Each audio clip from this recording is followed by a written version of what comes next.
to come. So kick back and relax at 11 a.m. on Sundays on GB News with me, Michael Portillo. GB News, the People's Channel, Britain's news channel.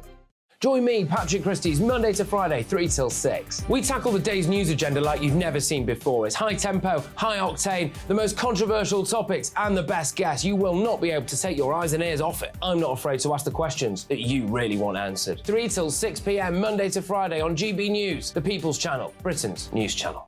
What you get for breakfast is something that, if we do our jobs right, you will wake up to news that you didn't know the night before. It's a conversation. It's not just me and Eamon. We want to get to know you, and we want you to get to know us. From 6, it's Breakfast with Eamon and Isabel. Monday to Thursdays on GB News, Britain's news channel. What you get for breakfast is something that, if we do our jobs right, you will wake up to news that you didn't know the night before. It's a conversation. It's not just me and Eamon. We want to get to know you, and we want you to get to know us. From 6, it's Breakfast with Eamon and Isabel. Monday to Thursdays on GB News, Britain's news channel.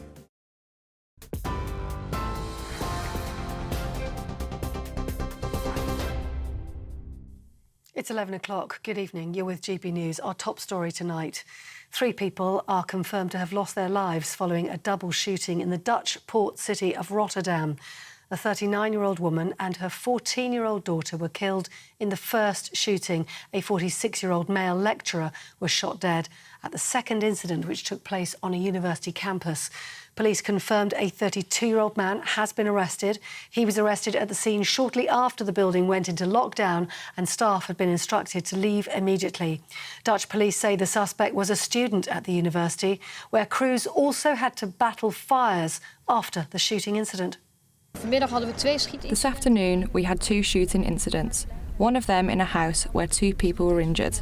The shooter then continued to a classroom at Erasmus University. He also shot someone there. We don't know who that victim was in the classroom, but what we do know is that the person we arrested is a 32-year-old man from Rotterdam. Well, in news here at home, the family of a 15-year-old girl stabbed on her way to school has visited the scene where she died as crowds joined a vigil tonight nearby. Eliane Andam was attacked while she was on her way to school in Croydon yesterday morning. A 17-year-old boy, who police say was known to the victim, remains in police custody after being arrested. A statement has been read out by a church leader on behalf of the family at the edge of the crime scene. As a family are struggling to comprehend this painful tragedy that has happened to our beautiful daughter and beloved sister, Eliane. Our hearts are broken and we are overwhelmed by sorrow and grief. Community in Croydon tonight. Now, Sir Michael Gambon has been remembered as a magnificent trickster and the loveliest of legends following his death at the age of 82. The Dublin-born star of the stage and screen, who won 4 TV BAFTAs, died peacefully in hospital last night after a bout of pneumonia. He's best known for playing Hogwarts headmaster Dumbledore in a number of the Harry Potter films, as well as being one of the original members of the Royal National Theatre alongside Laurence Olivier. His family say he was a beloved husband and father. Now, a 16-year-old boy has been arrested after one of the most iconic trees in the country was suddenly cut down. The tree at Sycamore Gap, next to Hadrian's Wall in Northumbria, was made famous in the 1991 film Robin Hood. The National Trust says it's shocked and saddened to see the iconic tree down. This is GB News across the UK on TV, in your car, on digital radio and on your smart speaker by saying play GB News. This is Britain's news channel.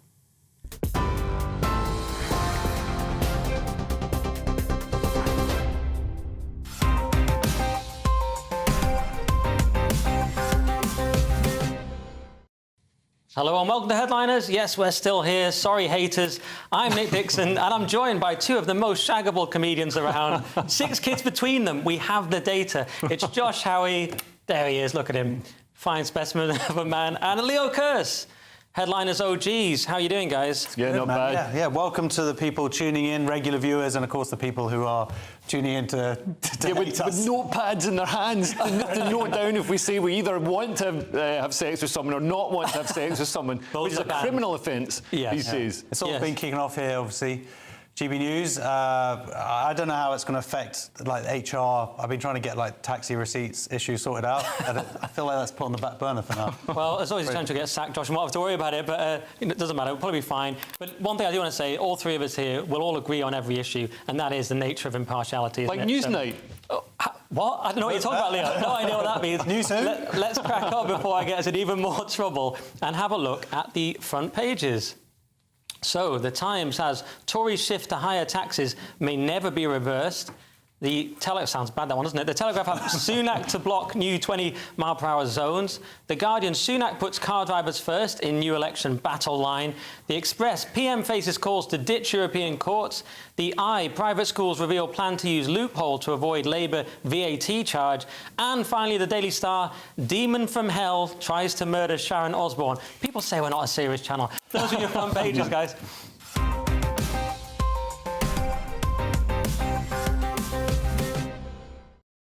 So let's begin with the front page of the Times, Josh. Yeah, so there are a lot of stories here, some important news, but I just want to talk about the photo of Eliane Andam, who was the 15-year-old who was stabbed to death. And I just want to get that out of the way because it's incredibly sad. I don't have any hot take, but it's just... Yeah, it's crazy that such trivial things are the number one news story when this is obviously a horrific. It's not just horrific in itself, but it's a sign of a bigger problem across the UK. Yeah, you see things like that and it's heartbreaking. Okay, let's move on to some fun stuff. We're all going to be paying lots of taxes. Yes. Forever and ever. Never be reversed. That's just how it's going to be. Yeah, we've got the highest taxes since World War II. And essentially, this is quite an interesting thing because a lot of people say, because it's because of COVID and paying for the lockdown and whatnot. But actually, it's because of the baby boomers obviously getting older. And we, this is technically a job, isn't it? Having to then pay for those people retiring. So this is part of COVID could have sorted that problem out for us. There we go. And you will disappear. Yeah, this comes from Richard Hughes from the Office of Budget Responsibility. It does feel like this is where we're going. Even on the right now, there's not much appetite for the Thatcherite politics. There was things like the National Conservatism Conference where it was very much about this sort of economic nationalism on the right. On the left want a kind of big state solution. So do the right now. So is this just what it's going to be like, Leo? Yeah, I mean, tax is essentially evil and counterproductive. I mean, the idea of paying tax to the state because you think that they're going to spend your money better than you would spend it yourself is ridiculous. I mean, the idea that some disinterested apparatchik with their own wants and needs is going to spend your money better than you'd spend it yourself is nonsense. So we'd have much greater value in the economy if we lessened the tax burden and just let people spend their money themselves. Okay, libertarian take. Anything more on that? Do you want to do this multiculturalism one? Yeah. So obviously, Suella Braverman gave a speech in Washington a few days ago. And basically saying multiculturalism has failed. Then there's been 2 days of people arguing what multiculturalism technically means versus what most people understand it to mean in common usage. But Rishi Sunak's come out and said that it hasn't failed because he's Prime Minister and his mum is from Leicester. And so that proves... Yeah, I mean, not very helpful because he's playing into the sort of rhetoric of his opponents, really, because when Suella said multiculturalism has failed, one, she was quoting Merkel, but two, she clearly meant multiculturalism as it's commonly known, meaning cultures that stay distinct within the country and don't really assimilate. Whereas Sunak's now used it to mean the opposite, which has made it very confusing. Which is what most people argue, use it to be in terms of the sort of the melting pot. Not what I thought it meant. I was sticking to the actual definition. Yeah. What did you think, Leo? Well, yeah, it's obvious that we've got in all European countries we've got sort of ghettos of cultures that exist in silos, and they've one's got Germany, faith schools. France. No, but I mean, in Germany they took in so many millions of refugees, and obviously it's great that, we can offer a safe harbour for refugees, but, if people don't integrate and then take on the values, and the problem is British values are now sneered at and spat on by British people. So, we're not just letting people exist in silos, we're also destroying our own culture. Yes, good point, very sad. Let's move on and do the Express then, Leo. So PM faces calls to ditch European courts. So the former Brexit Minister David Jones says Rishi Sunak should use his speech at the Conservative Party conference to make it clear that he will press for a renegotiation of the ECHR. So this is the European Court or Convention of Human Rights that stopped the Rwanda flight, stopped the UK dealing with the issue of illegal migration, which, people think it's cruel to deal with it. Not dealing with it is crueler. It's funding criminal gangs, and people are dying crossing the channel. So we need to stop it. Rwanda was an expensive but workable plan to reduce it. Apparently illegal immigration is becoming, according to the Tory MPs they speak to here, it's becoming a bigger issue for voters. So this is something that needs to be tackled. It's sort of part of the real Rishi package that's coming out, the tough policies for the election. What do you think, Josh? Well, this isn't. He's not going to do it. It's a call. It's an MP going. He should do it. But it's the European Court of Human Rights. That's for all of us. And the whole point of that, they basically didn't say it was illegal, the actual policy itself. It was the Rwanda was the issue. They find a safe place. They basically said Rwanda's not a safe place. That goes against human rights, sending people off to an unsafe place. If they found a safe place, everything's all good. Rwanda is safe. Well, they argue that it's not. Well, they're wrong. There we go. Again, we just settled that argument. And why is a European court deciding this for us? Debate that we're. Yeah. This is. I mean, surely the whole point of being a sovereign nation is that we can make our own decisions without some pencil pusher in Strasbourg. We have signed up and actually created this European Court of Human Rights. Nearly half of ECHR rulings are ignored by countries across. I think Italy is one of the main people who ignore it. Britain actually sticks to these rulings more often than not. So maybe it's time. Maybe it's time to go rogue. Maybe it's time to do what Brits do. Well, it's a good debate of the kind that you find on GBNews. We're totally impartially see, but I agree with Leo. 2-1. What about The Guardian, Josh? What have they got? Yes, so we've got a couple of stories that we're going to be covering later, but they've got industry ties of scientists who backed processed food revealed. So there was this sort of media briefing yesterday, and the scientists came forward and said, yeah, processed food is brilliant, actually, and don't listen to all that stuff that sort of makes you fat and sick. And then it turns out that 3 of the 5 scientists, that's where they get their funding, and the scientists have come out and said, I'm totally impartial. It's a coincidence. Yeah, it's absolutely mad to ask the people involved in making ultra-processed food what they think of. It's kind of like asking the BBC or Sky what they think of GB News. You know what I mean? That's just a random example, hypothetical. Go on. But also, I mean, what about other things? What about climate change? I mean, a lot of the climate change scientists get big research grants from institutions that have a vested interest in climate change being a big problem. So and people have published papers and then said, listen, I had to juice this up to actually get it into get it published. So I think this is a problem across science, and we all know that money can sway whatever you're trying to do. So yeah, this is a problem right across science. Yeah, I don't trust ultra-processed food. I'm worried I'm going to be forced to eat Bill Gates' synthetic meat. That's my big concern. But we've been hanging out too much with Lewis Schaefer. That's the problem. So we've been red-pilled in the... That's true. I was going to say the one blessing is that he isn't here today, so we don't have to talk about this story for about 55 minutes. Let's have a quick look at the important story on the Daily Star, Leo. So, demon from hell tries to murder Sharon Osbourne. This is her son Jack has revealed the spooky brush with death, which I'm not sure if it was successful or not. They might have reanimated her and rebuilt her from some discarded Lego. But yeah, it should have happened on Talk TV, because then only 12 people would have seen it. Oh, that's right, Talk TV. No, yes, they're trying to take down GB News, and it's like, whoa, gloves are off. When you come back to this when you got more than 300 viewers? Yeah, well, Josh, I don't know what to add to that, really. Do you believe in demonic possessions? It's actually safer than what Leo was talking about. Yeah, I was going to make a joke about something that happened the other day. Do you want to do it? No. Do it. No? OK. I'm scared. All right, we're too scared. Feel fearful. All right, come back for more comedians censoring themselves after the break. That's the show now. That is it for part 1. But coming up, Rishi gets tough on councils. Police switch off their body cams, and we investigate a very serious tree crime. See you in 2 minutes. What you get for breakfast is something that, if we do our jobs right, you will wake up to news that you didn't know the night before. It's a conversation. It's not just me and Eamon. We want to get to know you, and we want you to get to know us. From 6, it's Breakfast with Eamon and Isabel. Monday to Thursdays on GB News, Britain's news channel. Nightmare commute. Kick it up a gear with me, Patrick Christie's, at drive time, 3 till 6 p.m, Monday to Friday on GB News Radio. You can listen online and on DAB+, on the smart speaker app and on the GB News app. And if you've got an Alexa, all you have to say is, Alexa, play GB News. We're also on TuneIn and the Radio Player apps. From the school run to rush hour, get revved up with me, Patrick Christie's, on GB News and GB News Radio. Join me, Andrew Pearce and Bev Turner, Monday to Thursday, 9:30 a.m. Who benefits from that? Not the British public. And on Fridays, join us, Tom Harwood and Ellie Costello from Britain's Newsroom. That's what you get with this show. That's fantastic.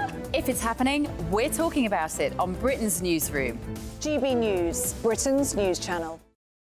GB News, unlike other broadcasters, isn't obsessed with the London-Westminster bubble. We think there's a nation beyond the M25, and that's why we talk about the issues that matter across the land. Join me on State of the Nation, 8 to 9 o'clock, Monday to Thursday, on GB News. Daisy's listening, and you should too. People in Britain, they love free speech, but they also love fair play. I don't care if I'm speaking somebody from a trade union, from the Labour Party, somebody from the SNP. And I think the viewers like to see that actually we can challenge one another, but in a positive way. We think we ask the questions that people want to ask, and often we ask the questions that we wanted to ask in Parliament but never got the chance to ask. So join us every Saturday, 10 a.m. till noon on GB News, Britain's news channel. The Live Desk with me, Mark Longhurst. And me, Pip Thompson. It's here Monday to Friday on GB News. From midday, we'll bring you the news as it breaks, whenever it's happening and wherever it's happening, from across the UK and around the world. Refreshing, feisty, but with a bit of fun too. If it matters to you, we'll have it covered on TV, radio and online. Join the Live Desk on GB News, the People's Channel, Britain's news channel.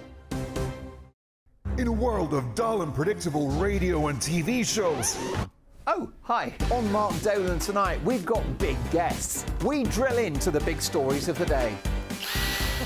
The show adds up to a brilliant listening and viewing experience. Mark Dolan Tonight is the most entertaining current affairs show ever, and that's a fact. That's Mark Dolan Tonight, Friday, Saturday and Sunday from 9. Only on GB News, Britain's news channel.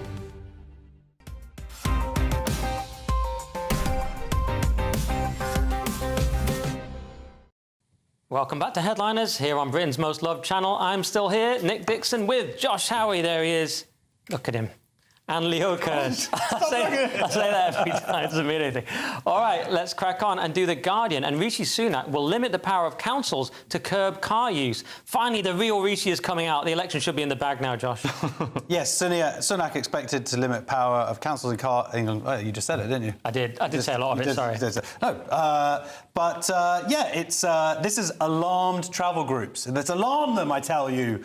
They're very alarmed because evil motorists with their horrible cars are going to basically not be as penalised as they are. Councils raising money, revenue through tickets and this 20-mile-an-hour thing. But also, I think this goes back to the by-election where they won by 400 votes, the Tories at Uxbridge, and this is the totality of Rishi Sunak's election gamble. Is like, I'm going to go with the motorists on this. It's kind of embarrassing that this is our red meat, Leo. It's more like a sort of bit of chicken salad. It's pretty weak, isn't it? I mean, it's already such a high level of slavery when you have 20 miles an hour. It's like arguing over the 20 miles an hour. Everyone I've spoken to, taxi drivers, everyone hates the 20 mile an hour. What do you think?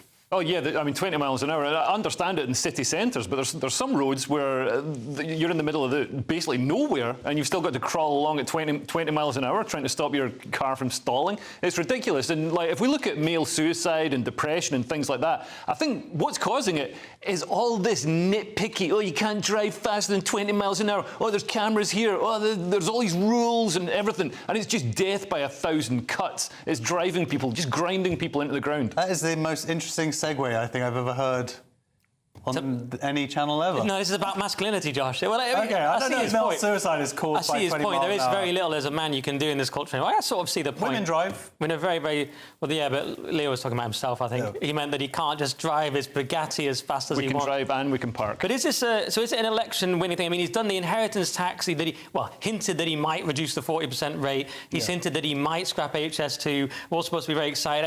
And he's said that he'll moderate the net zero targets. So is this part of that attempt to actually win some votes? Yeah, that's strange that politicians would want to do that. But they only do it just before the election, don't they? They don't do anything for 13 years. Yeah, and the trouble is... we'll change inheritance tax 10 seconds before the election. And the trouble is he's flip-flopping on things that he sort of had a position on before. So, and that's making people think, well, what do you stand for? And also it's messing things up a bit because, people put investment in place for, the green revolution and all that kind of stuff. Yeah, maybe. I mean, it's better than he's doing this than not doing it, from my perspective, though, I have to say. Oh, this one's great, yeah. I'm not sure any policies can rescue the Tories because it's a perception of incompetence and sort of vague corruption that's the problem. Anyway, it looks like we've got all we can out of that. Let's move on and do The Guardian. And Suella Braverman is under attack for some remarks she made. That's just a generic line I have ready to copy and paste into basically every show, Leo. So Suella Braverman's claim about ethnicity of grooming gangs was false, according to a regulator, Ipsos. So Mail on Sunday was forced to issue an apology over an opinion piece by the Home Secretary claiming that almost all child grooming gangs were British Pakistani. Now, what The Guardian doesn't really deal with is the fact that, she said almost all grooming gangs are British Pakistani, and that's wrong, but there is still a huge overrepresentation. So, they make the point that, research by the Home Office in 2020 showed that offenders are most commonly white and come from, diverse backgrounds, but you'd expect them to be most commonly white in a country that's 86% white.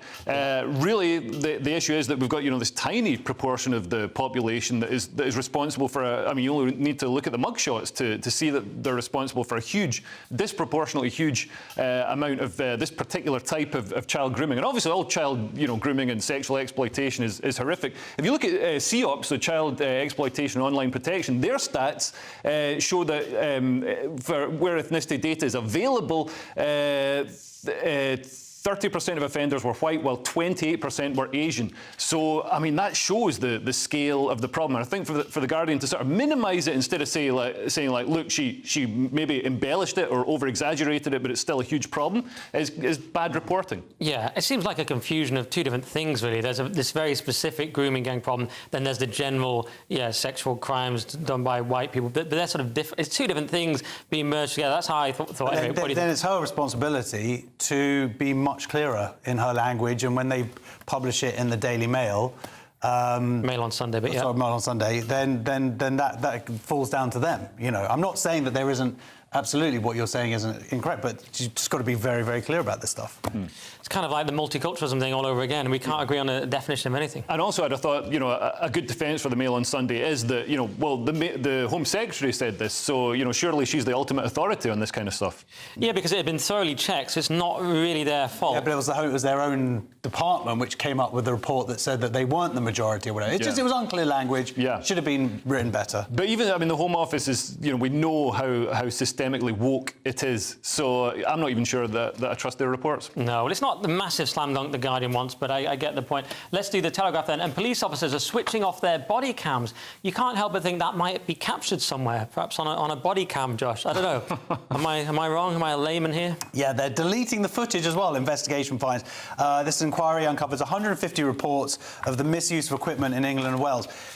look, there are privacy concerns, arguably, but at the same time, the point of them is that when you wear them, it would protect the police officer because there are a lot of improper complaints made about the police for stuff they didn't do wrong or whatever. There are people who play that system, play that game, and it would prove that they're innocent.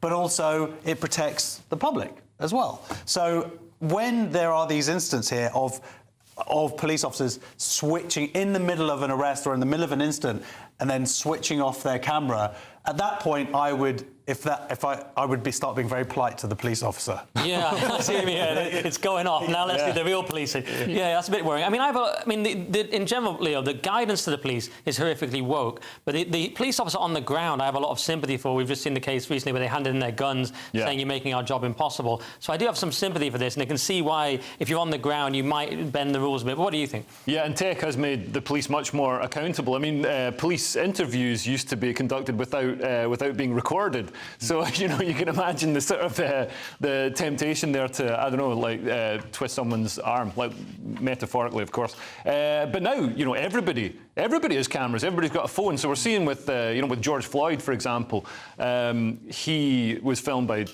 you know, a bystander. So this isn't going to get the police out of every situation. Not that, you know, the police are doing this routinely. I think it's just being done occasionally. Also, they're sharing the footage on WhatsApp. But I mean, if you were involved in some sort of fight and you had the footage, you'd share it with your mates on WhatsApp. I don't really see the problem with that. Some of it says social media. That worries me a bit more. You know what I mean? You've just kicked off with some guy. You've got on the body cam straight on X, tagging Elon Musk. You know what I mean? Information wants to be free.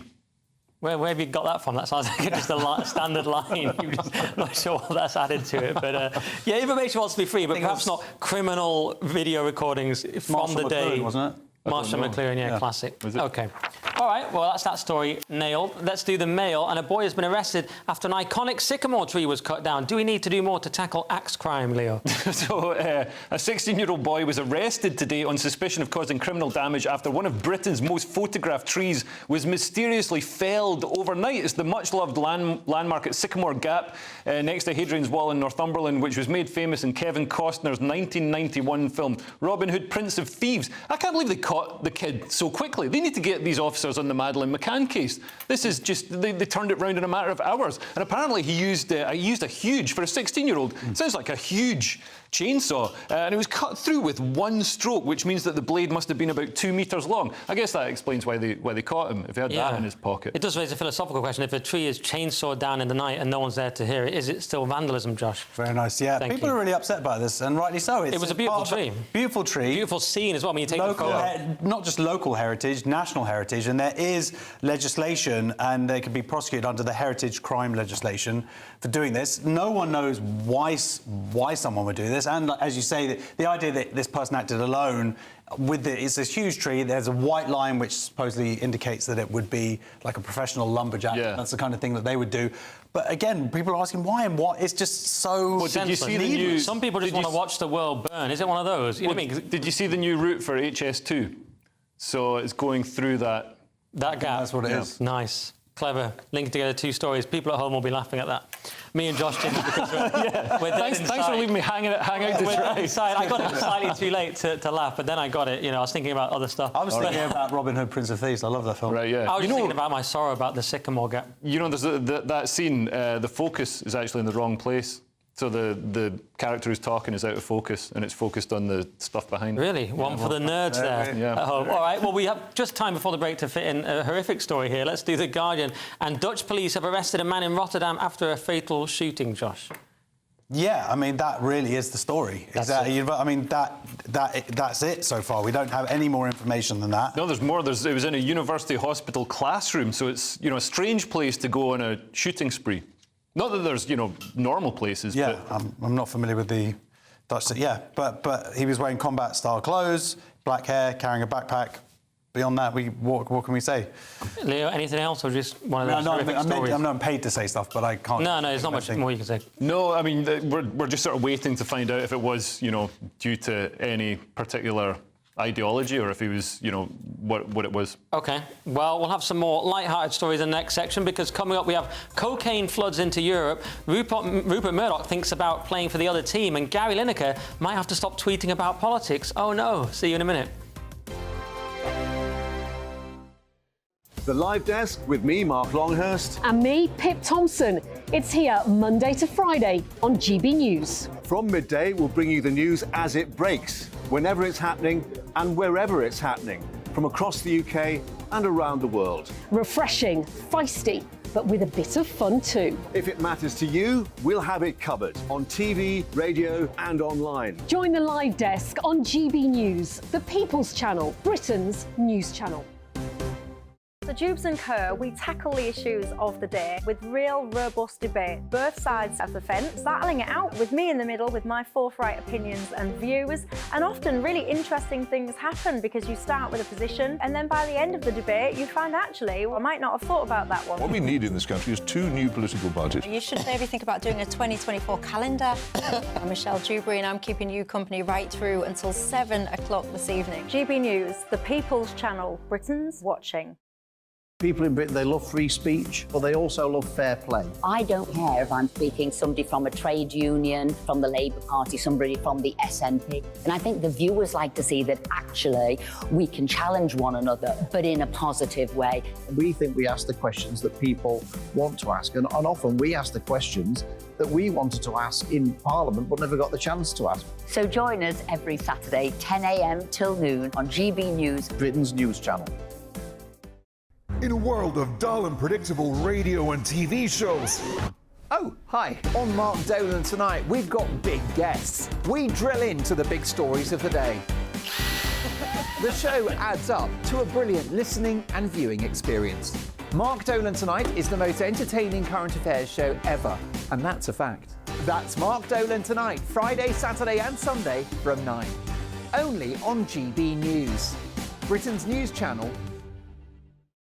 Join me, Andrew Pearce and Bev Turner, Monday to Thursday, 9:30 a.m. Who benefits from that? Not the British public. And on Fridays, join us, Tom Harwood And Ellie Costello from Britain's Newsroom. That's what you get with this show. That's fantastic. If it's happening, we're talking about it on Britain's Newsroom. GB News, Britain's news channel. Join me, Camilla Tominey, on Sunday mornings from 9:30, taking the politicians to task and breaking out of SW1 to see how their decisions are affecting you across the UK. Bursting the Westminster bubble every Sunday morning, only on GB News, the People's Channel. Britain's watching. I'm Andrew Doyle. Join me at 7 o'clock every Sunday night for Free Speech Nation, the show where I tackle the week's biggest stories in politics and current affairs with the help of my 2 comedian panellists and a variety of special guests. Free Speech Nation, Sunday nights from 7 on GB News, the People's Channel, Britain's news channel.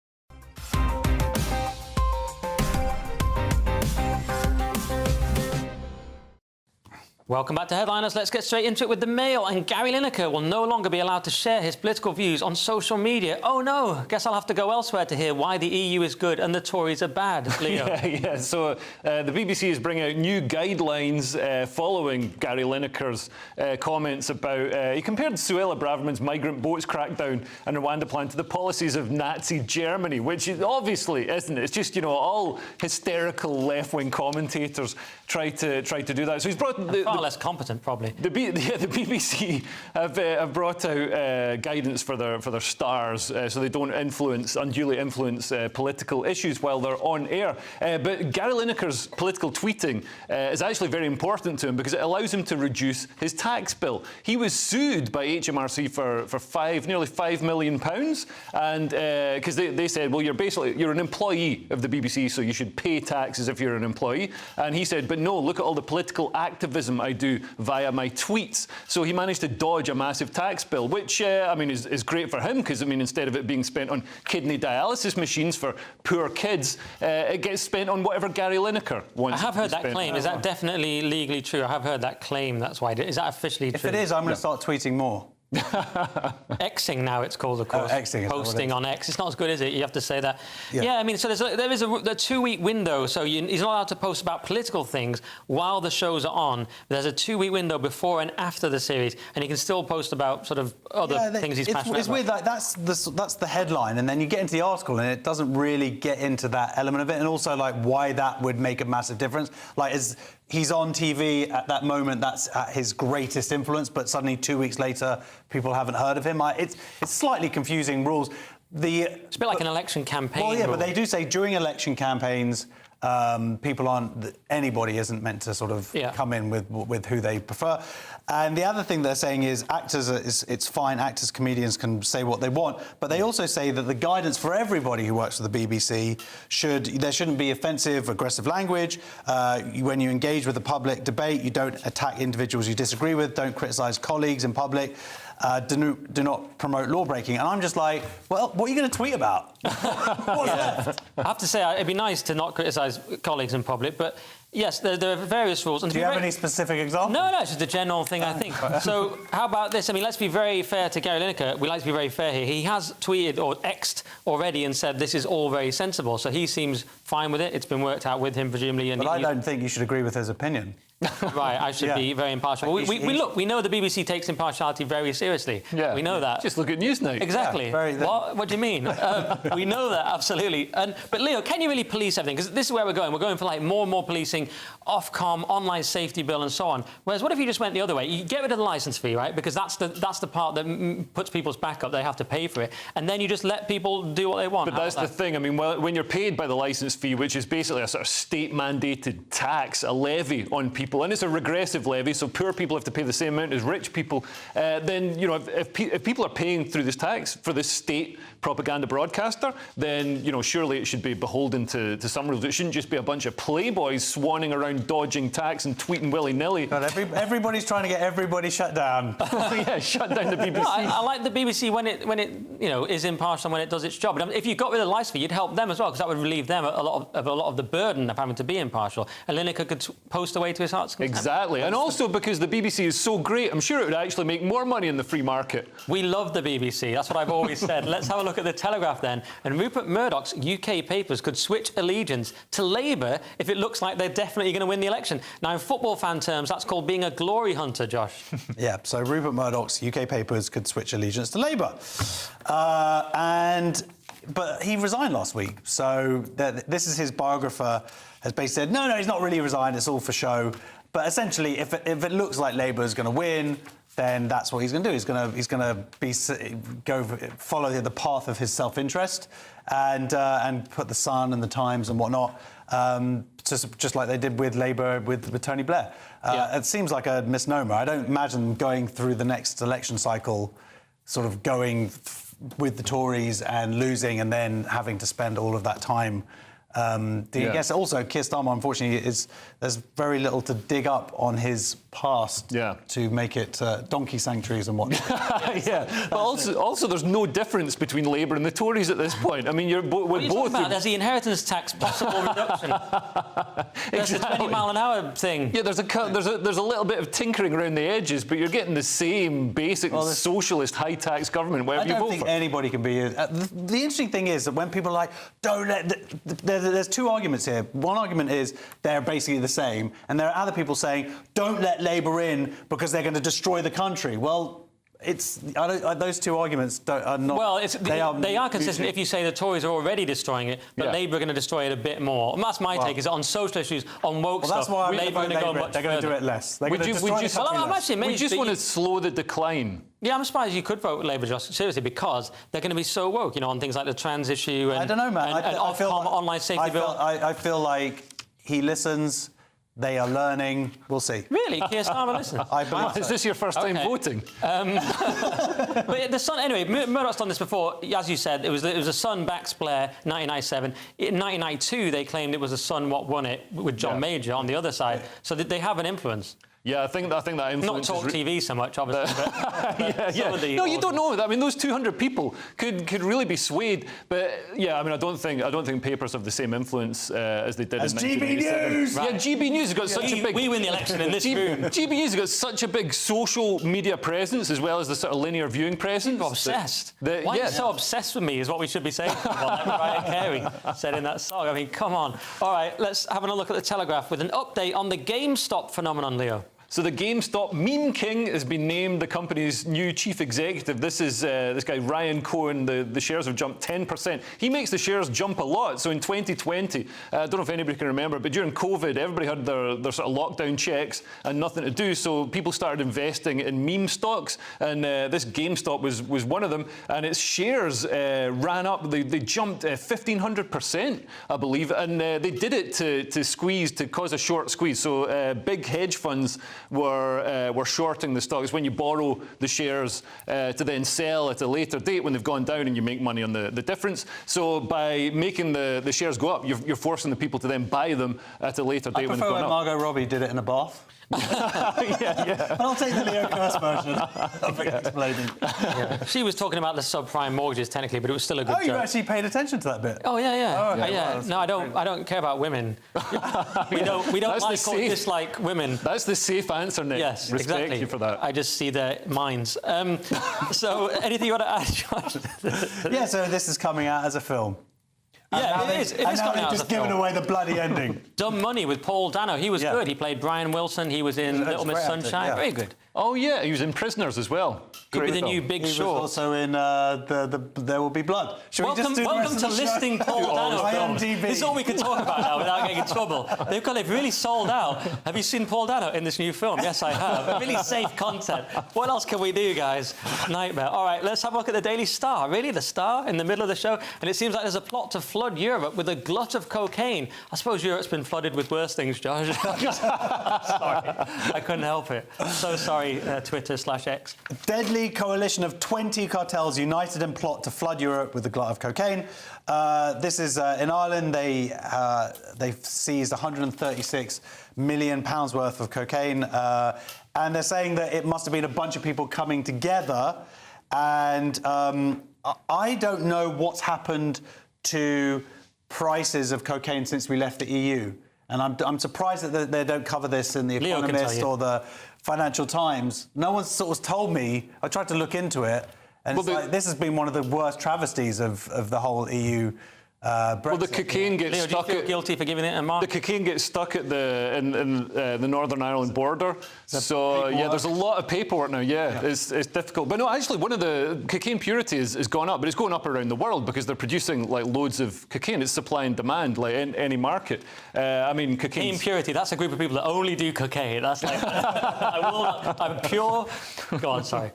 No, that's it. No, that's it. Okay. But yeah, it's a horrible drug. It's horrible. It is horrible. It is bad. You talk a load of nonsense on it. Yeah, it turns you into us. And no one would do it here, obviously. No, it is.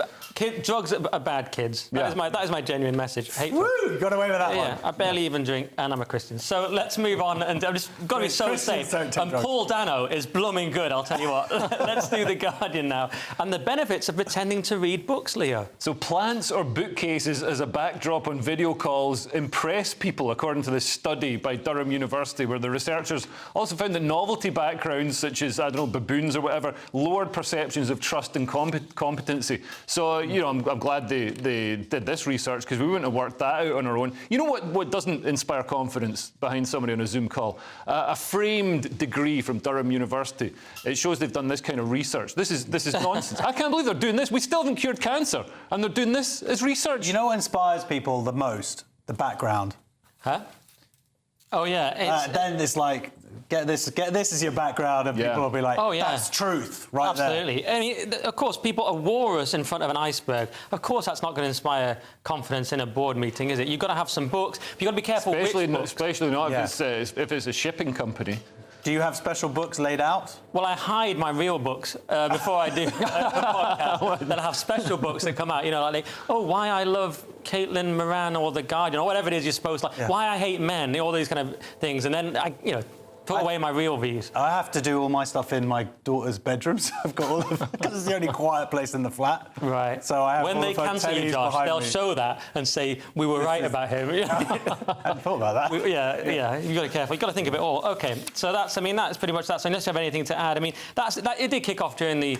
there is actually something quite interesting. Oh, go on. They're very clear here about how they showed these 72 photos to 18 white men and 18 white women.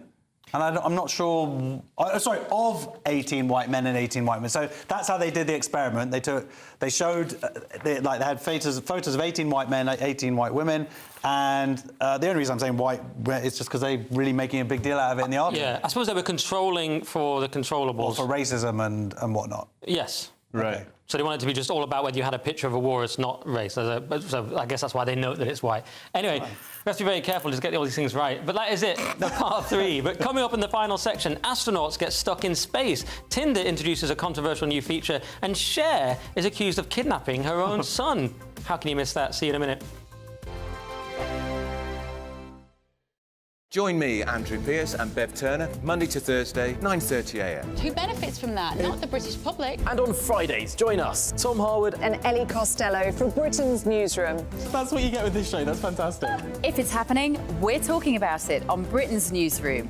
GB News, Britain's news channel. Now then, Lee Anderson here. Join me on GB News on my show, The Real World, every Friday at 7 p.m. I'm not eating bloody cat. Are you Delicious. mental? Open your mouth. OK, here comes a train. Reminds me of the scene in Singing in the Rain. Adam, is that a good one? Whoa! Join me at 7 on GB News, Britain's news channel. Join me, Camilla Tominey, on Sunday mornings from 9:30, taking the politicians to task and breaking out of SW1 to see how their decisions are affecting you across the UK. Bursting the Westminster bubble every Sunday morning, only on GB News, the People's Channel. Britain's watching.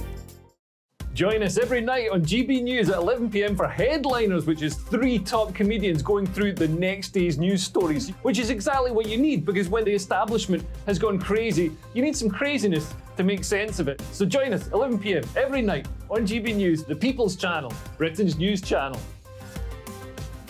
I'm Andrew Doyle. Join me at 7 o'clock every Sunday night for Free Speech Nation, the show where I tackle the week's biggest stories in politics and current affairs with the help of my 2 comedian panellists and a variety of special guests. Free Speech Nation, Sunday nights from 7 on GB News, the People's Channel, Britain's news channel.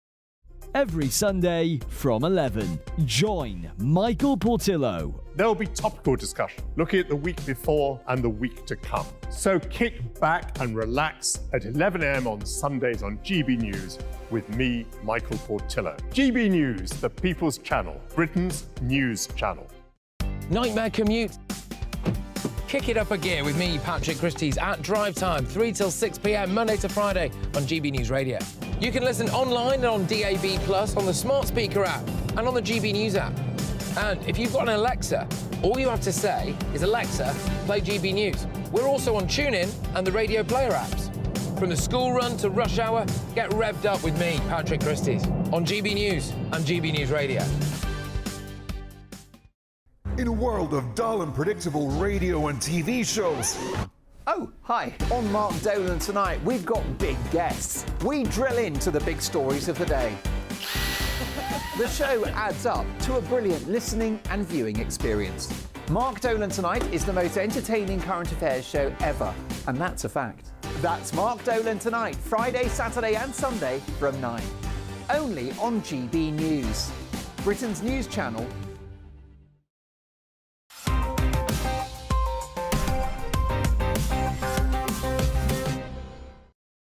Welcome back to Headliners. Let's crack on and do the Telegraph. And scientists have proved that levitation is not possible. Finally, a story with some gravity, Josh. Scientists finally proved levitation is not possible. Oh, sorry. I know I'm saying them because I'm saying them to get my punchlines in. Gravity was the... Gravity. Yes. I thought I might get a laugh the second time. Carry on.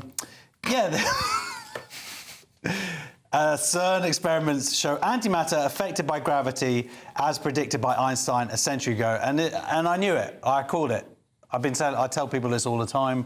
Antimatter is affected by gravity. Yes. Einstein, We've long suspected that. No, I knew it. I knew it. And so finally I've got proof, and there's a lot of people I'm going to be rubbing their faces in it. Yeah. This is very exciting news.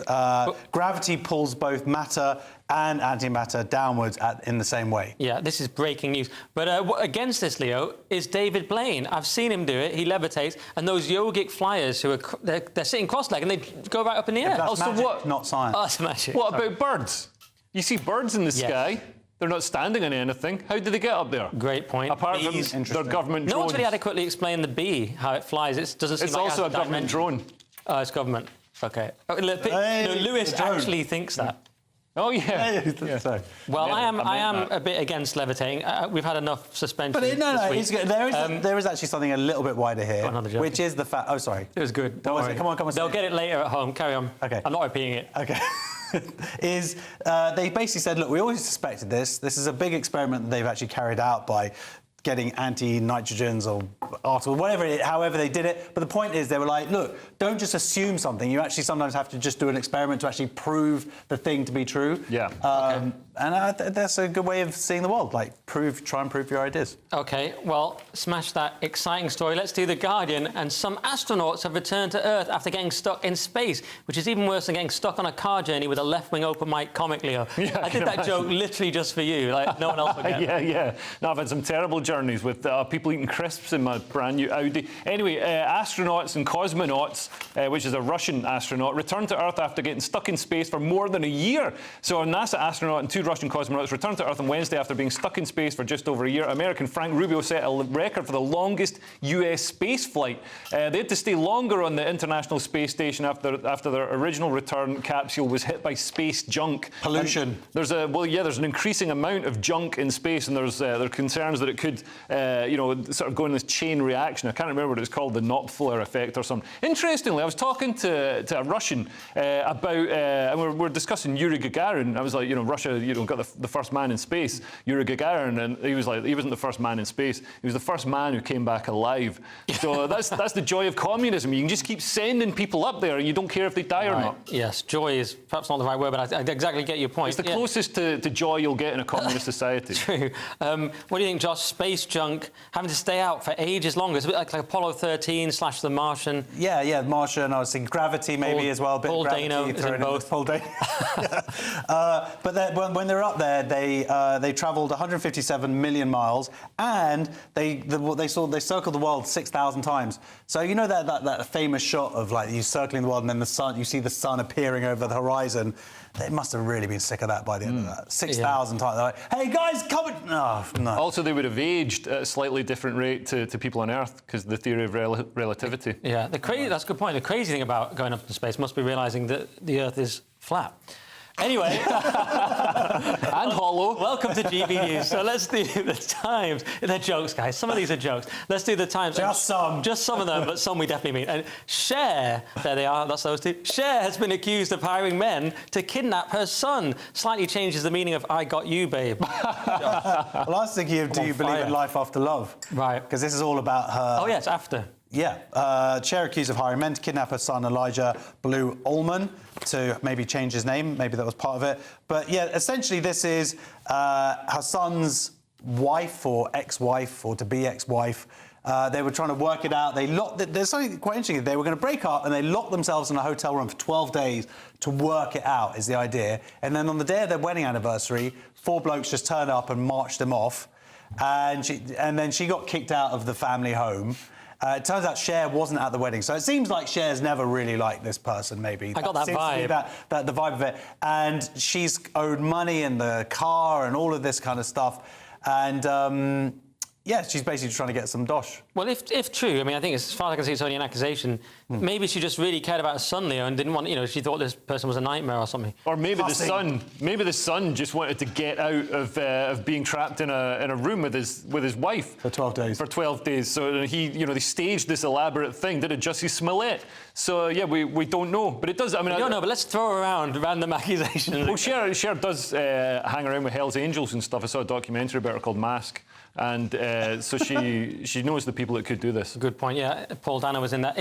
Everyone likes Cher, I feel like. I just feel like everyone likes her. Yeah, she's nice. But not her daughter-in-law or ex-daughter-in-law. True. And not the kidnappers. Well, if they didn't get paid, we don't know. Let's do the Telegraph. And only Mark Zuckerberg could take an item as inherently cool as sunglasses and make them nerdy, Leo. Yeah, so Mark Zuckerberg's Meta has unveiled a £300 pair of sunglasses with an inbuilt artificial intelligence assistant that can answer questions and translate translate foreign languages on the go. So they're an attempt by Meta to try and re-stimulate interest in the metaverse. And the metaverse is a sort of online virtual reality world that Meta pumped billions. They're pumping $10 billion a year into this thing, and it generated zero money and zero interest because it's rubbish. The graphics look like a sort of early version of the Wii Fit, and nobody wanted to go in it. Nobody wants to go in a virtual world. Yeah. It wasn't quite ready. People eventually will definitely live in a virtual world Matrix thing, but maybe they weren't quite ready, and Zuckerberg did it in a kind of lame way. What do you think, John? Well, the fact they're doing it with Ray-Bans, it's like that is a geek's idea of cool sunglasses. Yeah, well, I saw the photo of him. He managed to make them look nerdy. That's what I was thinking about. Yeah, but that's his brand. That's his gift. It's also Facebook, like people, the next early adopters and whatnot, they're not on Facebook. It's not about. I know he's got other companies that but £299, that seems like a sort of that's an affordable amount. But then a bunch of people ended up buying their previous version.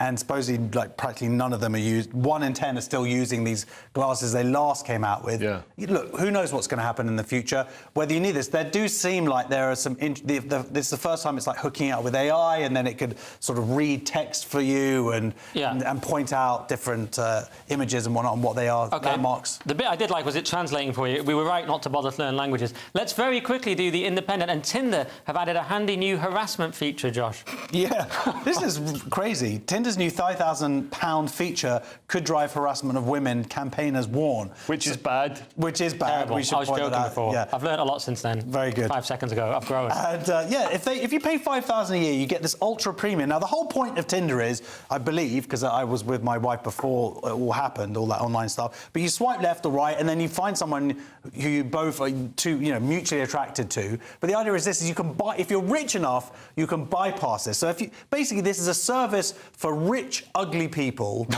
to be able to access women or men who are interested in rich, ugly people. OK, Leo, 10 seconds on this. Man, if you pay for Tinder, especially this is $5,000 a year, then people know you're a loser and they don't want to go out with you. Paying for Tinder is the worst. Know you're rich. It's the most unattractive thing you can do. All right, nailed it. Great show, lads. The show is pretty much... Are you allowed to say lads? The show is pretty much over, but let's have another quick look. Lads. Let's have a quick look at Friday's front pages. So, The Times has Tory shift to higher taxes may never be reversed.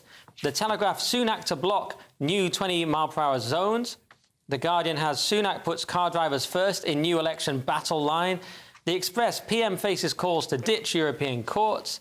The Eye, private schools reveal plan to use loophole to avoid Labour VAT charge. And, of course, the Daily Star, demon from hell tries to murder Sharon Osbourne. And those were the front pages. That's it for tonight's show. Thanks to Josh and Leo. Headlines is back tomorrow with Leo in the host chair. And if you're watching at 5 a.m, then stay tuned for breakfast. But for now, it's good night, good morning, and God bless. Good evening, I'm Alex Deakin. This is your latest weather update from the Met Office for GB News. Most of us will get wet overnight, some heavy downpours moving from west to east. Some gusty winds also picking up for a time, all thanks to this little area of low pressure. Could provide some very heavy rain over parts of South Wales in particular, so we do have a Met Office yellow warning in place here, but also parts of the Midlands and extending up towards Lincolnshire and across to Cambridgeshire and Norfolk in line for some quite heavy downpours, especially through the early hours. Further north and west, it will turn a little drier, with the exception being northwest Scotland, where it'll stay blustery with further showers. Our skies clear, temperatures may dip to single figures, but most towns and cities will stay in double digits. Friday's by and large a fine day, but early on there will be some rain still over East Anglia and the southeast of England. Should scoot away fairly smartly. Plenty of showers packing in over the Highlands, the Western Isles and the Northern Isles, where it'll stay blustery. 1 or 2 showers will feed in on the breeze elsewhere, but for most it's a bright and breezy Friday. Good spells of sunshine, and in the south that'll feel quite pleasant with temperatures up to 21 Celsius, mostly 16 to 18 elsewhere. Saturday starts a bit chilly, but mostly starts fine and bright, and many central and eastern parts will stay that way. However, out west, cloud and rain will start to move into Northern Ireland, parts of north and west Wales, and then into northwest England and southwest Scotland. As well as turning wet here, it will once more turn very gusty. Again, temperatures for most in the mid to high teens, but 20 Celsius in the sunny spells in the southeast. What you get for breakfast is something that, if we do our jobs right, you will wake up to news that you didn't know the night before. It's a conversation. It's not just me and Eamon. We want to get to know you, and we want you to get to know us. From 6, it's Breakfast with Eamon and Isabel. Monday to Thursdays on GB News, Britain's news channel. Nightmare commute. Kick it up a gear with me, Patrick Christie's, at Drive Time, 3 till 6 p.m, Monday to Friday on GB News Radio. You can listen online and on DAB+, on the smart speaker app and on the GB News app. And if you've got an Alexa, all you have to say is, Alexa, play GB News. We're also on TuneIn and the Radio Player apps. From the school run to rush hour, get revved up with me, Patrick Christie's, on GB News and GB News Radio. Join me, Andrew Pearce and Bev Turner, Monday to Thursday, 9:30 a.m. Who benefits from that? Not the British public. And on Fridays, join us, Tom Harwood and Ellie Costello from Britain's Newsroom. That's what you get with this show. That's fantastic. If it's happening, we're talking about it on Britain's Newsroom. GB News, Britain's news channel. GB News, unlike other broadcasters, isn't obsessed with the London-Westminster bubble. We think there's a nation beyond the M25, and that's why we talk about the issues that matter across the land. Join me on State of the Nation, 8 to 9 o'clock, Monday to Thursday, on GB News. Daisy's listening, and you should too. People in Britain, they love free speech, but they also love fair play. I don't care if I'm speaking somebody from a trade union, from the Labour Party, somebody from the SNP. And I think the viewers like to see that actually we can challenge one another, but in a positive way. We think we ask the questions that people want to ask, and often we ask the questions that we wanted to ask in Parliament but never got the chance to ask. So join us every Saturday, 10 a.m. till noon on GB News, Britain's news channel. The Live Desk with me, Mark Longhurst. And me, Pip Thompson. It's here Monday to Friday on GB News. From midday, we'll bring you the news as it breaks, whenever it's happening and wherever it's happening, from across the UK and around the world. Refreshing, feisty, but with a bit of fun too. If it matters to you, we'll have it covered on TV, radio and online. Join the Live Desk on GB News, the People's Channel, Britain's news channel.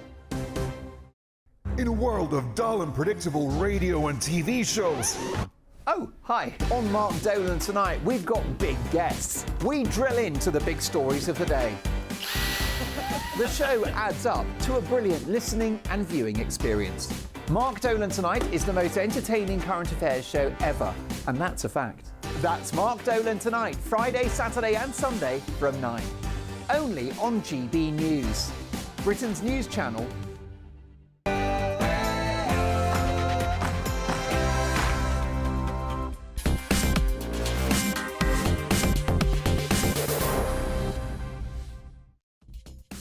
And a very good evening. Welcome to Farage on GB News. It's my last evening standing in for Nigel this week. He's back on Monday, but we have a full-on, action-packed, slightly controversial show for you.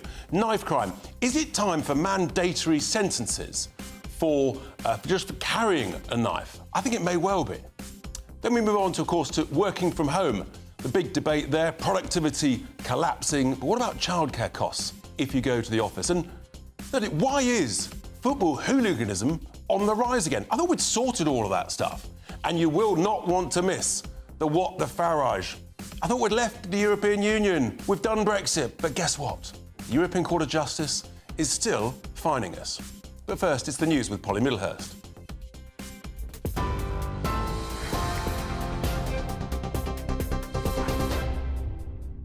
Richard, thank you. Good evening. Well, we start with the news that at least 2 people have been killed following a double shooting in the Dutch port city of Rotterdam. Police say a gunman killed a teacher and a local woman after opening fire in a classroom at a university hospital campus. A 32-year-old man has been arrested at the Erasmus Medical Centre. The other attack, we understand, took place at a nearby flat. It's unclear if the 2 incidents are linked. Dutch police are saying the suspect was a student at the university where the shooting took place. There were fires as the incident progressed. Also in the news today, tributes are pouring in for Eliane Andam after she was stabbed to death in South London. The 15-year-old was attacked while she was on her way to school in Croydon yesterday morning. Her family say their hearts are broken by the senseless death of their daughter. She was the light of their lives, they say. A 17-year-old boy who police say knew the victim remains in custody after being arrested yesterday. Roads and Local Minister, Transport Minister Richard Holden told GB News earlier what is being done to tackle knife crime. New legislation has been brought in, sentences are being strengthened, which is vitally important as well. But overall, I think this is about us as a society really ensuring that we get across to people that there is no place for possession of a knife and that, yes, the government will act with tougher sentencing. We've got extra police, 20,000 plus now extra since when I was elected in 2019 out on the streets. GB News understands that Tunisian people smugglers have now begun preparing small boats to launch into the sea tomorrow. Strong winds in the Mediterranean have prevented any crossings to the southern Med for more than a week. More migrant boats are expected to arrive on the Italian island of Lampedusa tomorrow, though as weather conditions improve. This morning, a group of human rights lawyers and other officials visited the island to understand the impact of the crisis there. Sir Michael Gambon has been remembered as a magnificent trickster and the loveliest of legends following his death at the age of 82. The Dublin-born star of the stage and screen, who won 4 TV BAFTAs, died peacefully in hospital last night after a bout of pneumonia. He's best known for playing Hogwarts headmaster Dumbledore in a number of the Harry Potter films, as well as being one of the original members of the Royal National Theatre alongside Laurence Olivier. His family say he was a beloved husband and father. And lastly, a 16-year-old boy has been arrested after one of the most photographed trees in the country was felled. The tree at Sycamore Gap, next to Hadrian's Wall and close to Northumberland, was made famous in the 1991 film Robin Hood. The National Trust says it's shocked and saddened to see the iconic tree cut down. You're with GB News across the UK on TV, in your car, on digital radio and on your smart speaker by saying play GB News. This is Britain's news channel.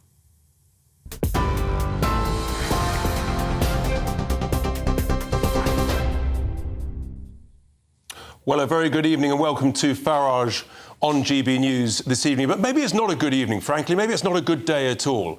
Because tragically, yesterday, another teenager in London is dead.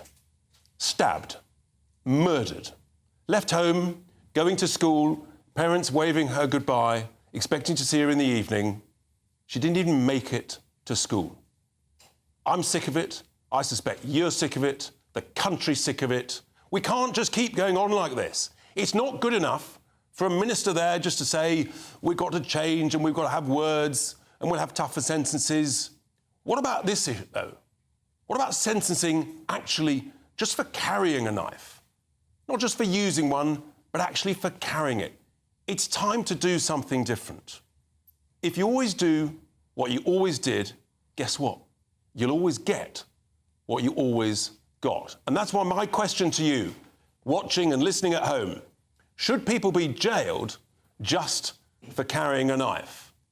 And then also a second question, if so, for how long? Email me, farage@gbnews.com, or tweet the hashtag Farage on GB News. Well, I'm delighted to have 2 fantastic guests to debate this in the studio. Norman Brennan, well known to the channel, retired Met Police officer and director of Law and Order Foundation, and also Ken Hines, former chair of Haringey's independent Stop and Search monitoring group. These are 2 great guests who know this subject as well as anybody. I'm going to turn first to Ken. Thank you for being with us. Look, you know this subject well, Ken. We can't keep going on like this. We've got to do something different. Surely we've got to think, OK, sentencing, it's not working. Stop and search at the current levels, it's not working. We've got to do something radically different, Ken, if we're going to get radically different results. We've got 13 teenagers this year alone, Ken, dead. Yeah, I would just like to say, give my condolence to the young girl's family and the community, and that's been affected by what took place. And yes, you're saying is right, because the things that we're doing hasn't been working. We're mentioning, yes, in the combination, you may get a better result. But what I find does work better is, first of all, we've got to bring the schools in, because these youngsters are spending a lot of time in schools, and so they've got the most kind of influence on these youngsters. And I want to know, what are they doing about growing their emotional resilience or building their intelligence? My thing is just simply this. if we don't do a triage of different things coming in, where we've got mentors, but I won't call them mentors because that's got a stigma to some youngsters. I call them aunties and uncles, an extended family, people that can work with these young people and win their trust and get their confidence so that we can get in there early. I mean, you've got a lot of experience of this. You've negotiated with gangs, you've worked with the police, you've won awards on this, which is all fantastic and clearly part of the whole process. But it's not enough on its own, is it, Ken? Not at all. And we've got to get tougher. And let me say this much here. I'm sorry to say, I'm more triggered by what takes place because, again, it's a black young girl and another black man, that's a youngster that's involved. So, both as victim and perpetrators, I would like to see people in my community showing their rage and their anger and disappointment when people in my village do this to another youngster. We need to step up. We need them out there. We need them showing the disapproval in public, the same way that they do with the police. We need to have more people coming out and doing it. But anybody, in my view, who carries a knife, frankly, we've got to say, if you carry a knife, you're caught carrying a knife, Norman, that's it. You're off the streets, you're taken away, and you could be away for quite some time. We can debate the length of sentences. You and I have spoken on this before. Where are you now on this issue? I agree. Just to clear up a point, I'm here representing Protect the Protectors, which is a voice for the whole police service, not the Met. But what I will say is this, is that 20 years ago, as a serving police officer, after I was stabbed myself and I saw so many stabbings around, I went up to number 10 and I handed a letter in to Tony Blair and I said that we need to crack down on knife crime. And I said what we need to do is have mass stop and search. I know it's unpopular between certain communities, but it was important, it was effective. It wasn't the only tool in the book. And the most important thing there was that we needed to send out a very strong message to anyone that walked on the public highway with a knife without lawful authority or reasonable excuse. And if you were found with that knife, it would be a minimum of 5 years imprisonment.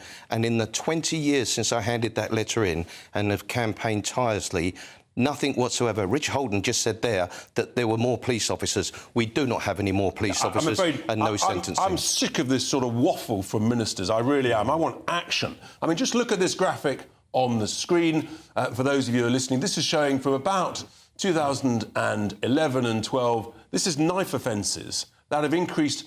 They've almost doubled over about a 6-year period until 2020, when obviously we had COVID. And I think that coincides with a reduction, Ken, in stop and search. I know it's a very controversial issue, but is there a link between the increase in knife offences and the reduction in stop and search until I think about 2018-19? I'll tell you what, there's a link. There's a link between how the police carry out their function around stop and search and the lack of trust and confidence that we find in the black community. Now, just remember, even if we are disproportionately stopped and searched, we are probably disproportionately represented as both victims and perpetrators of knife crime. And that's the biggest tragedy.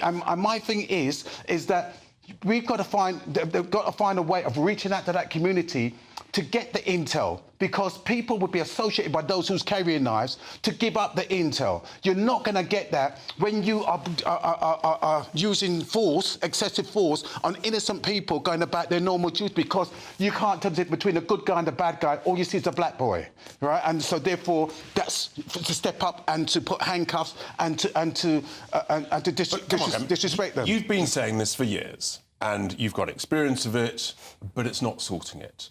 I mean, I'm looking at what should we do? Should we have a sort of similar policy to the sort of broken windows policy in New York in the early 90s, where actually you've got to, right at the grassroots, you've got to make it clear to everybody, of whatever skin colour, if you carry a knife, right, unless, frankly, you're a chef, then we'll have treble, quadruple stop and search for a year. You get caught carrying a knife, you're off the streets, you're gone. Let me say this much.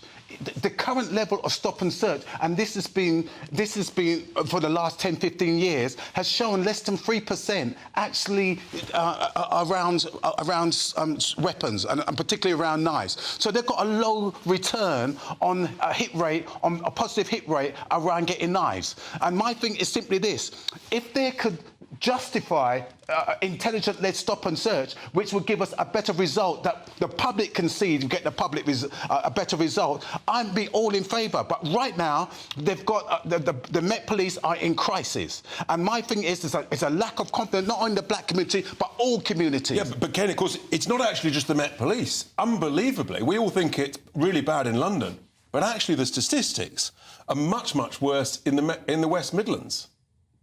In what regard? With regard to knife crime, knife offences per 100,000 of the population, I think it's about 20% worse in the West Midlands, knife offences, than here in London. So it's not just the Met Police, it's other forces. And therefore, maybe in London they concentrate on the disproportionality with black youngsters that may carry in knives. But in the Midlands, that can't be the case. In the Midlands, then you'll find it's a different thing altogether.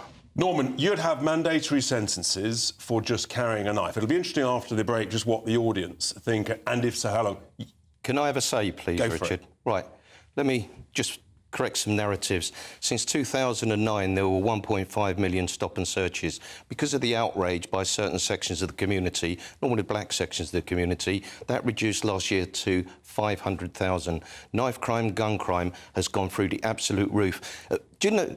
Let me just correct a narrative, and it's about time someone from within policing told Britain the truth. Black people are not stopped because of the colour of their skin. They are stopped because police follow the statistics. The statistics state that in London, some 70% of all murders are normally committed by young black men on other black men. So the reason why police stop and search so many black suspects is because 70% are responsible, either the victim or the offender, for those crimes. So who does the black community expect us to stop? It's not a point of we'll go 50-50 with a white community.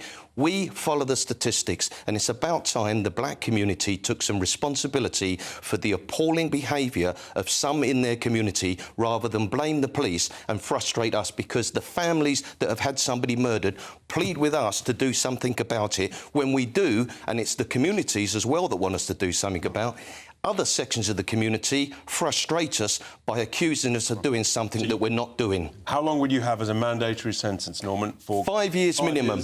And if that happened, I promise you this, knife crime, which I've been a leading campaigner on for 35 years, having nearly been murdered myself on duty, stabbed in the chest by an armed burglar, I promise you it would be reduced by possibly up to 75%. A strong message has to be sent out. It's never been sent out. And these ministers that promise you we've got more police, we haven't got more police. We need more police. I'm with you. I think you've got to do something different. Otherwise, we just get always the same waffle and the same desperate results. Come on, Ken. But what Norman's try something different. No, listen. What Norman's saying about the crime sentences, and if so, I'm in favour of that. But what I've got to put it straight is very few black youngsters are involved for carrying knives. So why are you stopping? You can't have a fishing expedition on stopping the greater goods and not getting any results because you're shooting yourself in the foot when you do that, because you've got to do it all. But let me say about this. Ken, I've been a policeman. I've been a policeman for 31 years. 70% of all robberies on the street, when I was a serving robbery squad officer, were young black men. You've got to take responsibility. You can't keep blaming the police for some of the issues that the black community has. It's only a small proportion of black people, black youngsters are involved in this. People are still dying. We've got to do something different. That's my question, folks. It's got a bit warm and heated in here because this is such a desperately important and emotional issue. What do you think? Mandatory sentences just for carrying a knife? And if so, for how long? I want your answers on that. And also the next issue we're going to be talking about, something completely different, working from home. Productivity collapsing, but maybe people are saving a load of money. We'll get your thoughts and your views with that debate here on Farage on GB News. What you get for breakfast is something that, if we do our jobs right, you will wake up to news that you didn't know the night before. It's a conversation. It's not just me and Eamon. We want to get to know you, and we want you to get to know us. From 6, it's Breakfast with Eamon and Isabel. Monday to Thursdays on GB News, Britain's news channel. Nightmare commute. Kick it up a gear with me, Patrick Christie's, at drive time, 3 till 6 p.m, Monday to Friday on GB News Radio. You can listen online and on DAB+, on the smart speaker app, and on the GB News app. And if you've got an Alexa, all you have to say is, Alexa, play GB News. We're also on TuneIn and the Radio Player apps. From the school run to rush hour, get revved up with me, Patrick Christys, on GB News and GB News Radio. Join me, Andrew Pearce and Bev Turner, Monday to Thursday, 9:30am. Who benefits from that? Not the British public. And on Fridays, join us, Tom Harwood and Ellie Costello from Britain's Newsroom. That's what you get with this show. That's fantastic. If it's happening, we're talking about it on Britain's Newsroom. GB News, Britain's news channel. GB News, unlike other broadcasters, isn't obsessed with the London-Westminster bubble. We think there's a nation beyond the M25, and that's why we talk about the issues that matter across the land. Join me on State of the Nation, 8 to 9 o'clock, Monday to Thursday, on GB News. Daisy's listening, and you should too. People in Britain, they love free speech, but they also love fair play. I don't care if I'm speaking somebody from a trade union, from the Labour Party, somebody from the SNP. And I think the viewers like to see that actually we can challenge one another, but in a positive way. We think we ask the questions that people want to ask, and often we ask the questions that we wanted to ask in Parliament but never got the chance to ask. So join us every Saturday, 10 a.m. till noon on GB News, Britain's news channel. The Live Desk with me, Mark Longhurst. And me, Pip Thompson. It's here Monday to Friday on GB News. From midday, we'll bring you the news as it breaks, whenever it's happening and wherever it's happening, from across the UK and around the world. Refreshing, feisty, but with a bit of fun too. If it matters to you, we'll have it covered on TV, radio and online. Join the Live Desk on GB News, the People's Channel, Britain's news channel. In a world of dull and predictable radio and TV shows. Oh, hi. On Mark Dolan tonight, we've got big guests. We drill into the big stories of the day. The show adds up to a brilliant listening and viewing experience. Mark Dolan Tonight is the most entertaining current affairs show ever, and that's a fact. That's Mark Dolan Tonight, Friday, Saturday and Sunday from 9. Only on GB News, Britain's news channel.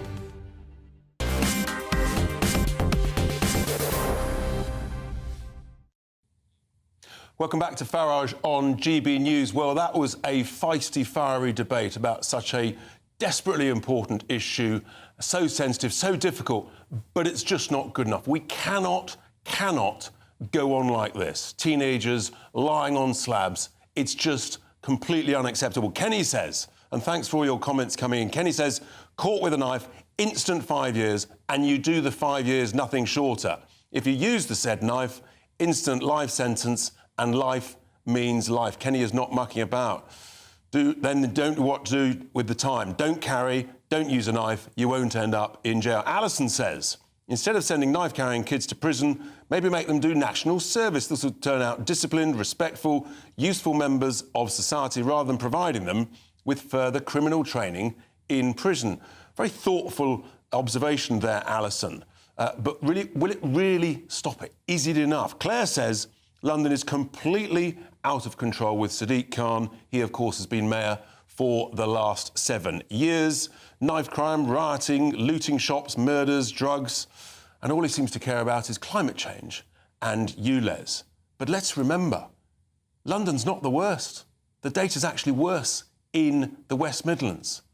For me, I think we've got to do something different. We have to be brave enough to try something different, for heaven's sake. If you just keep doing the same thing, you'll always get the same results. For me, I think it's got to be mandatory. You're taken straight off the streets.